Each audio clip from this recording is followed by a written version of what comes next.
Welcome back, duelists, to Old Format Yu-Gi-Oh's first ever Edison format tournament. Today we're going to watch Super Nerf Gun aka Niko versus Joshua333 aka Josh. As for the decks that these duelists are on, Niko is on Lightsworn, Machina Gadgets, Monster Mash, and X-Sabers, with his Lightsworn being banned. Meanwhile, Josh, on the other end, is on Lightsworn, Vayu Turbo, Gladiator Beasts, X-Sabers, with his Gladiator Beasts being banned. To remind everyone real quick, every duelist has 6 decks. They're going to pick 4 of them coming into the match, and 1 of them will be banned by the opponent. They must then win a best of 1 with every single deck, resulting in a best 3 out of 5 entire match. There will be no sideboarding in this. And if you do win a match, you have to move on to your next deck. Meanwhile, your opponent can switch, and they also get to go first or second. That advantage is meant to mitigate the lack of sideboard, basically. So, also of note real quick before you get into the actual games, you might notice that this isn't a live commentary, and I think we're going to start resorting to that midway through. Some of these have been live recorded, but I believe this recording with the 5 matches totaled about an hour and a half, and I don't think anyone wants to watch an hour and a half with 80% of it kind of just being waiting around. So I'm going to try to chop it down to about 20 minutes, and we're going to fast forward through most of this, and yeah, we'll get going. So, here we go. We're going to see Josh go first, and we'll go through the opening hands. Josh is going to forget to draw. I'm just going to keep going. There we go. So he is on Lightsworn, particularly an old list from Edison, because this tournament took place a couple months ago now. At this point, at least this match did. And he's running triple Celestia, triple Hamster. It's an interesting build, and some traps as well. So here we have Deep Prison, double Celestia, Lila Honest, and a Super Nibble Mega Hamster. Pretty good hand, I think, because once he gets the Raikou off this, he has some pretty good advantage. Meanwhile, Niko down here has Merchant, Gallus, Sirocco, Plague Spreader, Raikou, and Gallus. So, kind of a combo-y hand, but we'll see what he actually does with it. Josh is going to end up, after drawing his card, he's going to set one because it was a mistake that he didn't draw one. These two duelists are not the most experienced with Edison format, but after the tournament, let's just say they've been accustomed to it. So Gallus is going to mill Sangan, Josh takes 600, we're going to sink for Catastor, and right into the Deep Prison. We're going to flip the Hamster into the Raikou. I'm not quite sure if I like doing that there. It gives away a bit, especially with what the next play is going to happen. He sets another Raikou, and double Raikou seems okay, but against a deck with Monster Mash, you know that he could synchro with a Plague Spreader that you know he's playing, because both these deck lists are kind of public. You know that this Black Rose is a real threat, and now Josh is going to end up losing so much advantage with both of these Raikous going away. Going to pass back, top deck Card Trooper, mill a Plague, which is pretty nice, nothing much else.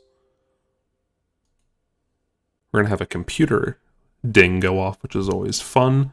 Niko's going to special summon Gallus, milling Battle Fader, is going to tribute Rakaius, get rid of that Card Trooper, no more draw for him, attack for 24.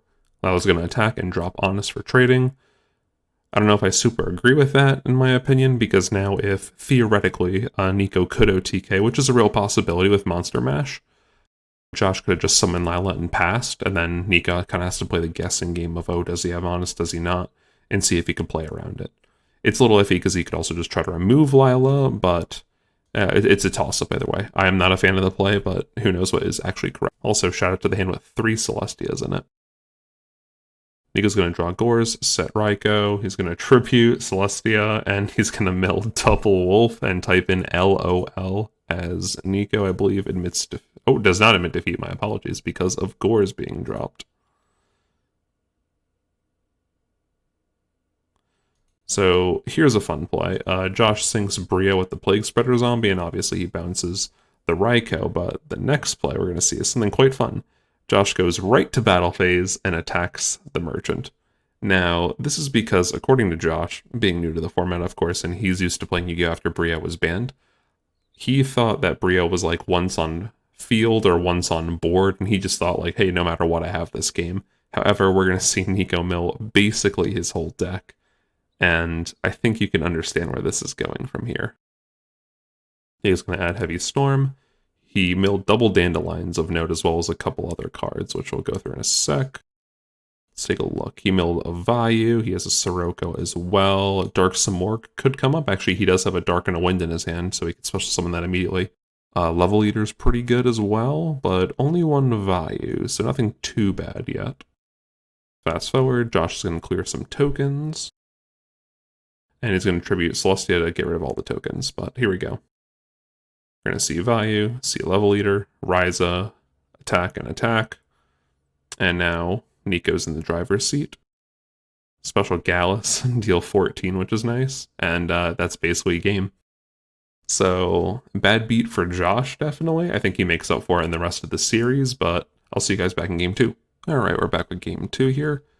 Josh here is on Lightsworn again. Meanwhile, Niko is on Machina Gadgets, and of note, he had to announce what he was switching to before he chose it.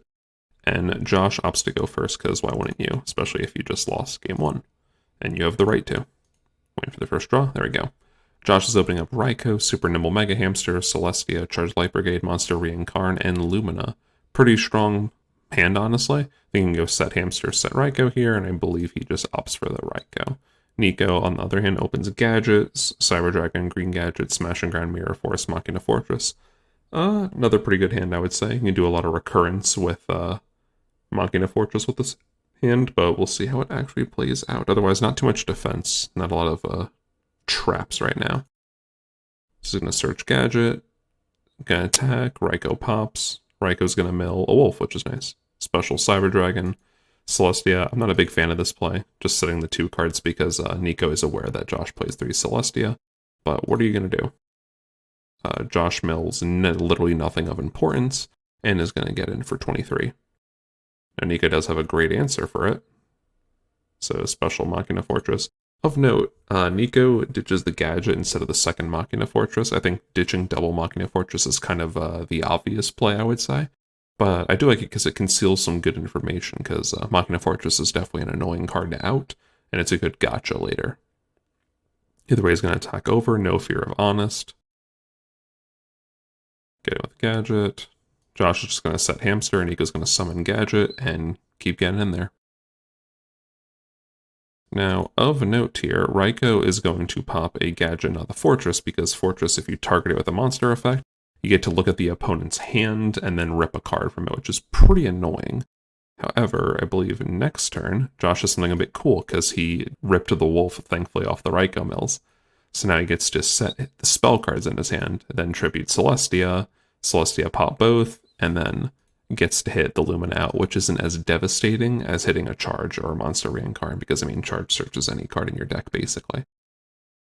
So, of note with those mills, we lost double Honest, but we do have 4 names, which is nice for JD, especially the Monster Reincarn that's set right now, which we'll get one right back. Niko's going to go, summon Gadget, summon Fortress, attack, attack. And he does rip the Judgment, which is kind of annoying. So he's going to charge for Lila. Monster Reincarn gets negated. I think that's a misplay because it's obvious game if you just summon Lila, attempt to pop, Niko either judgments or he doesn't, and then you Monster Reincarn and the game's basically over. But what are you going to do? Can't help the past. We're going to see a summon Gadget. We're going to see a Solidarity, which I think Niko just stole this from an old list, but he's a big fan of Solidarity throughout this entire tournament and still in Edison format. And we're going to see a Mirror Force take out the whole board, which kind of sucks. And Josh is going to tribute for a game. Simple enough. See you guys in game 3. Alright, we're back in game 3, and if I'm not mistaken, Niko is still unlocking the Gadgets, and Josh decided to go with Vayu Turbo. Let's get the hands going. Of note, since Josh won last tournament, or not won, he top 2'd, he was granted a bit of an extra bonus, him and Mark, where they got an extra 2 points during the point buy system for the draft. If you don't know what I'm talking about, go watch the tournament overview. Basically meaning he had to choose 2 more powerful decks. So he's running Lightsworn, Vayu Turbo, and I think he has other tier 2 decks. Meanwhile, most people were only really able to draft 1 tier 1 deck, and then they're kind of limited by that. But he is an advantage, which was his reward for winning. Let's get to the hands. Niko has Yellow Gadget, Red Gadget, Machina Fortress, Pot of Avarice, Dust Tornado, and MST. Once again, not really a good defensive hand. Not a lot of trap cards. Meanwhile, Josh is running Torrential, Kaya, Super Nimble, Bottomless, and Dark Reference. We'll see what he draws. Niko's just going to go for Gadget, Summon Fortress. Niko's a big fan of Summoning Fortress turn 1. I don't like it too much, honestly. I do like this, the fact that Niko's going to MST and Dust Tornado and hit Torrential and Bottoms, which are pretty good, but he leaves the Oppression, which is a very strong card for Vayu Turbo. Summon Gadget, search Gadget, and get beating in. Yu's going to take 600, summon Raikou. He's going to mill 3 and pop a Gadget. Now, of note, actually, you might have noticed just from someone playing Vayu Turbo with Super Nimble Mega Hamster, it was a different time back then, so definitely not the more refined list that has been topping tournaments recently. So Josh is going to draw a Sirocco. He's going to special the Dark Grepher by pitching Sirocco, so he's not sending anything. And he's actually going to tribute for Caius to get rid of that fortress, and he can't discard because he has no hand. Now Niko sadly rips the gear frame, and now Josh's plans go to ruin until Royal Oppression is flipped, and then we are good to go again. However, Niko gets access to the Pot of Avarice now. Bit more annoying. Draws 2, Trunade, and another fortress, ironically. I'm sure Josh wasn't too happy after this, because that is one of the very few outs to what he had. Now we're just going to see set value, set oppression. Oh, we're going to see go into the dark end with a top deck plague with Armed Wing, which is pretty fancy. You don't see it too often, but Niko has the answer. Smashing Ground Gadget, pretty strong right now in this position. When there's no resources, gadgets are always king. Josh is going to top deck Dark Armed, and I don't even need to count, but I believe he has about 7 Darks in grave right now. Gadgets are going to get in. It's not dead yet, but when he top decks a Vayu and a Plague, we know Dad's on top of his deck. We know that there's no real way out of this one. And it's going to get in, I believe Josh draws and concedes. Yeah. All right, see you back for game 4. All right, here we go. Josh right now is on the play. Let's get their hands going. Josh decided to stay on Vayu Turbo, and he is running a Bottomless Allure, Dark Grepher, Royal Oppression, Sangan, Raikou. A pretty decent hand, I would say, especially Sangan. Just being able to search anything is always nice, and Dark Grepher later to capitalize. Meanwhile, Niko is on X-Sabers, so he has a Fault Troll, Book of Moon, Air Bellum, Full Helm Knight, and Reinforcement of the Army. Another solid hand, but not really defensive. He kind of has to stick to X-Sabers, or we're going to have a bit of an issue. Of note here, some matchups for decks might be better than others, you know, if you're trying to win and stuff like that, but there is also a boon in just playing your best deck, in Josh's case, Vayu Turbo, like a tier 1 deck. He still has X-Sabers on the bench, but for this tournament, game wins are what matters most when it comes to topping. Match wins are most important. We don't want like a 1-3 topping over a 2-2 or anything like that. But game wins are what really decide the tiebreakers. So you really want to squeeze out as many game wins as you can, even if you can't win the overall match. Sorry for the little tangent. But let's see what he does. He's going to set 2 and pass Bottomless Oppression. Raikou, pretty solid. Niko's going to Rhoda for a Full Helm Knight, summon it, attack, and Raikou's just going to get rid of it. Of note, mills of Vayu and Elf and the Raven. That's immediate Armor Master, 2500 beater, pretty strong. Elf and the Raven was a pretty rare card back then. I think a most recent list has it, but it's a useful card. He's going to set Book of Moon, and that's all he has. We're going to see Allure, Banish Sangan. That kind of makes me sad, because I kind of just like summon Sangan, get in. But either way, Dark Grepher is going to attack, and Josh is going to set Mirror Force, set Solemn Judgment, and this game's looking pretty good, I would say. Brain Control, take the Grepher, and sink her into Black Rose, which gets Oppressioned. Now, I'm not sure if this works, actually, but I don't think you can when you chain Oppression to Black Rose, I don't think you can Book of Moon the Black Rose. But if you could have, that'd be very useful right now, but I don't think so. Either way, Armor getting in, it's going to get summoned, Ascend to Vayu, just setting up future plays. Gets in for 14. Niko's going to accidentally activate Book of Moon, summon Air Bellum, gets Bottomless. Josh is going to summon the Armor Master and get in. Book of Moon's going to just prevent some damage. Niko's going to draw Sang and pass. And I mean, this is what Vayu Turbo does. It just puts damage on board, and sometimes that's all you really need. Especially with a Royal Oppression. Yeah, Josh is going to draw another Royal Oppression, Necrogarna. Niko draws Solemn Judgment. It has way outlived its usefulness right now. And now it gets in for game pretty easily. Alright, we're going down to game 5. Alright, we're back here in game 5, and we have the X-Saber Mirror match, and I'll let their hands load in, but I want you guys to let me know in the comments how you feel about this format. I know I'm actually going pretty rapid fire through these. This video is probably going to be, 20 minutes long, give or take, compared to the original hour and a half, but Let me know if you prefer, like, a slower content. If I'm going too quickly, I can still do the replays, but I am really rapid firing through these mainly just because there's a lot of replays to go through with 4 rounds, 14 people. And if possible, I'd like to post every match because, why not? But let's look at the hands. Niko's Book of Moon, Gotham's Emergency Call, we'll come back to that one. Bellum, Rajigura, Rescue Cat, and Rhoda. So Gotham's Emergency Call is actually a really fun card in the mirror match because if a face of X Saber monster is on the field, target 2 X Saber monsters in any graveyard and special summon them both to your grave.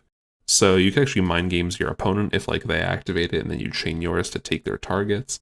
And it's also just really useful in the mirror match because you just don't need to bring X Sabers back from your grave if your opponent has them.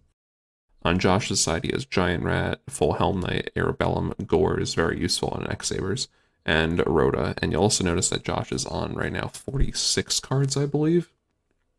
And that is because I believe he saw, at the time it was Ed and Edison, but right now E3 Yugioh's most recent video, like a week before this tournament, and it was like he had an interesting anti-meta X-Saber deck that played Level Limit Area B and Gravity Bind, I think.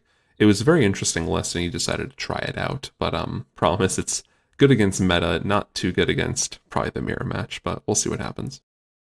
Niko's going to opt for Rhoda, summon Rescue Cat, go for level 5 Synchro, Cataster, set Book, set Gotham's, pass. Josh is going to set 2, and I'm not a big fan of this, as you'll find out in about 3 seconds. But Trap Stun is fine. I think it's a good bluff, because your opponent can go attack, you activate Trap Stun, you drop Gores, and they're not expecting it. That's okay, but you still go pretty minus. I think setting Giant Rat or even Full Helm Knight would have been fine here, because it negates an attack. But setting Rhoda is just a brick. Like, with reinforcement, you can't drop Gores anymore, you know what I mean? So it just kind of sucks no matter what you do. However, if we fast forward a little bit, we're going to see him attack with Cataster, and Josh tries to drop Gores because he hasn't played Yu-Gi-Oh! In a while, and he thought it was no monsters on board. It's quickly corrected and puts it right back in hand, and it sucks. Now he activates the Rhoda, Full Helm Knight, Book of Moon, beats over Cataster, pretty strong, which also gets Book of Moon. And now, Josh is not in a horrible place, but it'd be a lot better if he had Gores already on board. We're going to see the Gotham's Emergency Call here, targeting 2 X-Sabers in either graveyard, and here's a good point, because this card can be dead often when you don't have 2 X-Sabers in grave, but hey, there's an Arabellum, and if we go in Josh's grave, there's a Full Helm Knight, so very useful, but it's going to be met with Trap Stun. Simple enough. Full Helm Knight's going to attack over, get another Arabellum. Niko's going for the double discard, but I feel that Josh scooped a bit preemptively here, but because what would happen is Arabellum activates his Chainlink 1, I believe, and then Gores drops his Chainlink 2. So he would still get the Gores and the token, but honestly, even though Gores is on board, Cataster can't get over it. There's still not a lot of hope, because even he can go for an 8-star right here, which isn't bad, but what I really think you could do in Niko's main phase 2 is go for the big Gotham's, like the level 9 Synchro, which can use tuners, even though he has all tuners, it's fine. And then you just have a 3100 Beast, which is very annoying to get over. And looking at Josh's hand, he couldn't out it immediately, at least for 2 or 3 turns with a Gravity Bind, and Niko has Heavy Storm, so honestly, it wasn't looking too good. But yeah, round 1, match will go to Niko, 3-2. Thank you all for watching. Remember to like, comment, and subscribe, and see you tomorrow. Have a good one.